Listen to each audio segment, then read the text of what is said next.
Assalomu alaykum hammaga. Demak, 9-darsimizni boshlaymiz. Hop, 9-darsda biz sizlar bilan to'lov tizimlari haqida gaplashamiz. Ya'ni Xitoy ilovalariga to'lov qilish usullari va ularga qaysi to'lov tizimlari e, to'g'ri tushadi, ya'ni qaysi to'lov tizimlarini qabul qiladi Xitoy ilovalari. Demak, Xitoy ilovalariga to'lov qilish uchun bizda ikkita usul mavjud. Bular Xitoy ichki to'lov tizimlari hamda global to'lov tizimlaridan foydalangan holda qila olamiz.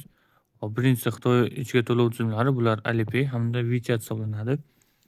Hop, WeChat to'lov tizimi bu Xitoyda messenjer hisoblanadi, ya'ni Telegramga o'xshagan Xitoyda messenjer hisoblanadi.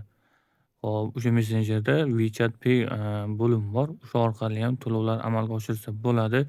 Xitoyda xohlagan narsangizga, ilovalarga xohlasangiz, hop WeChatdan biron bir magazinlardan tavsiya qilsangiz, WeChat orqali ularga ham to'lovlar amalga oshirsangiz bo'ladi. Va Alipay to'lov tizimi bor. Alipay to'lag'onli to'lov tizimi hisoblanadi. U WeChatga o'xshab messenjer emas yoki boshqa vazifalar bajarmaydi. U faqat to'lovlar uchun ishlaydigan tizim hisoblanadi. Hop, WeChat bilan Alipayni farqi, ular balansi yuanda bo'ladi. Ularga dollar tashab yoki so'm kartalar ulab bo'lmaydi umuman. Ularni faqat balansida yuan turadi. Ya'ni balansiga yuan tushirish kerak bo'ladi. Balansga yuanni qayerdan tushirsa bo'ladi? Hop, balansga yuanni qayerdan Xitoydagi tanishingizdan, har xil yuan sotuvchi odamlardan tushirsangiz bo'ladi. O'zbekistonda hech qaysi bank xuddi dollar sotib olgandek yuan sotmaydi. Hech qaysi bankda yuan konversiya qilish, yuan sotib olish imkoniyati bo'lmagani uchun yuanlar qo'ldan sotib olinadi yoki har xil yuan sotadigan обменник Telegram botlar bor. O'shalardan sotib olib, balansni to'ldirib, o'shalar orqali to'lov amalga oshirsa bo'ladi.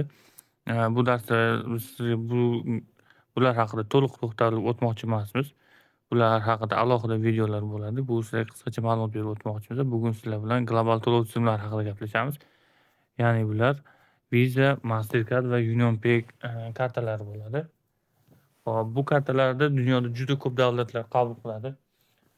Salkam 80%, 90% davlatlar ushbu kartalardan to'lovlarni qabul qiladi. Ushbu kartalarda valyutalar asosan dollarda bo'ladi. Valyutasi, ya'ni u kartalarda so'm saqlab bo'lmaydi yoki boshqa emas. Ularda faqat dollar valyuta saqlab bo'ladi. Hop, demak ulardan foydalanib ham Xitoy ilovalariga to'lovlarni amalga oshirsa bo'ladi. Hop, biz sizga Ipak Yo'li bankini Visa, Star, Sum kartalarini tavsiya beramiz. Xitoyda ilovalarga to'lovlar amalga oshirish uchun. Hop, hozir birinchi sizlarga ushbu kartani afzalliklari haqida tushuntirib o'taman. Keyin uni qanday buyurtma berish, qanday olish haqida sizlarga tushuntirib o'tamiz. Hop, ushbu kartani afzalligi, u Visa karta bo'lsa ham, lekin hisob raqami so'mda bo'ladi. Ya'ni unda bemalol so'm saqlab yursangiz bo'ladi. Va u orqali xohlagan magazinga, xohlagan do'koningizga kirib to'lovlar amalga oshira olasiz. Hamma narsa ishlaydi. Pul tashasangiz, pul olsangiz, hamma narsa ishlaydi bu kartada. Ya'ni bunda dollar saqlab o'tirish shart emas. To'lov amalga oshmasa internetdagi do'konlarga, boshqa masalan Xitoy ilovalariga to'lovni amalga oshirish uchun konversiyalarni amalga oshirib, balansiga dollar tashab o'tirish shart emas.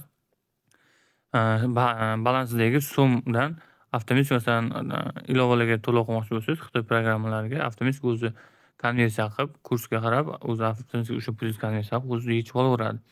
Ya'ni ancha oson bo'ladi, yengil bo'ladi ish. Hop, buni ikkinchi afzalliklari, bu kartalarni chiqarish bepul. Hech qanaqa depozitga pul olmaydi, xizmat ko'rsatishlarga pul olmaydi. To'lag'onli bepul hisoblanadi va buni bemalol xohlasangiz bankdan borib olsangiz bo'ladi yokida Ipak Yo'li bankining mobil ilovasidan buyurtma berib bepul olsangiz bo'ladi bu kartani. Shu tomonlar juda qulay, juda yaxshi. Ipak Yo'lini shunaqa tizimlarga xizmat ko'rsatishi juda yaxshi. Bu shaxsiy o'zimni tajribamga kelib turib sizlarga shu kartani shu bankda tavsiya beryapman. Hop, demak ko'rib chiqamiz. Visa Star Sum kartasi bu O'zbekistonda ham, xorijda ham foydalanish mumkin bo'lgan kontaktsiz karta hisoblanadi. Uni yordami bilan siz kundalik to'lovlaringizni so'mda ham, istalgan valyuta to'lovlarini ham bemalol amalga oshirishingiz mumkin. Demak, kartani chiqarish, ya'ni kartaga buyurtma berish bepul. Hop, Ipak Yo'li bank kartalarida pul o'tkazmalar komissiyasiz, ya'ni boshqa Ipak Yo'li kartasiga pul o'tkazmoqchi bo'lsangiz komissiya olmaydi.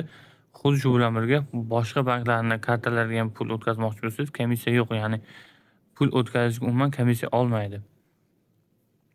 Xo'p, Toshkent shahrida bo'lsangiz, metro, avtobuslardan foydalanish uchun bu siz hozirda 2000 so'm yo'l kira haqqi, bu kartalar orqali foydalanib to'lov qilsangiz 990 so'm evaziga foydalanishingiz mumkin bo'ladi. Yana qulayligi, naqd pul yechish bularda 0.5%.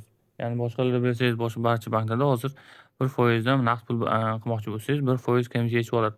Agar bu karta orqali Ipak Yo'li bankining bankomatlaridan pul yechsangiz 0.5% sizdan komissiya oladi.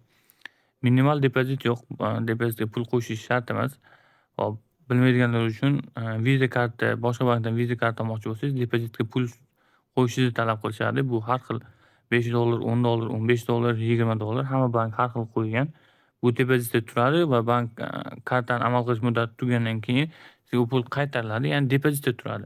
Bu kartada unaqa narsa yo'q. Umuman depozitga pul qo'shish shart emas. Karta valyutasi so'mda, buni videoni boshida aytib o'tdik. Kartaning valyutasi so'mda turadi. Ichida so'm turadi, xuddi UzCard, Humodek bemalol ishlatib yuraverasiz. Shu bilan birga bemalol Xitoyda programmalarga to'lov qilish ishlatsangiz bo'ladi. To'lov tizimi Visa'niki. Xo'p, kartani chiqarish bepul. Xo'p, bu uni afzalliklari edi. Endi kartani qanday buyurtma bersam bo'ladi? Demak, agar sizda Android bo'lsa, Play Marketdan yoki iPhone'da bo'lsangiz, App Store'dan Ipak Yo'li Mobile ilovasini yuklab olasiz. Ro'yxatdan o'tasiz. Ro'yxatdan o'tgandan keyin verifikatsiyadan o'tasiz. Ya'ni yuz ID'si bilan verifikatsiyadan o'tib o'zingiz tasdiqlaysiz. Shundan so'ng bemalol kartani onlayn buyurtma bersangiz bo'ladi. Hop, qanday buyurtma beriladi? Mana verifikatsiyadan o'tganingizdan keyin qanday buyurtma berish mumkin? Keyin ko'rsataman. Ipak Yo'li Mobile ilovasiga kirasiz. Siz ro'yxatdan o'tgansiz, verifikatsiyadan o'tdingiz.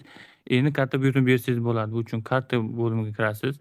Yuqoridagi plus tugmasini bossangiz, hop, pastda sizda o'zbek tilida bo'lgan bo'lsa, ilova buyurtma berish bo'ladi. Agar ruscha bo'lsa, qo'shimcha zakazat karta chiqadi. Hop, ushbu bo'limga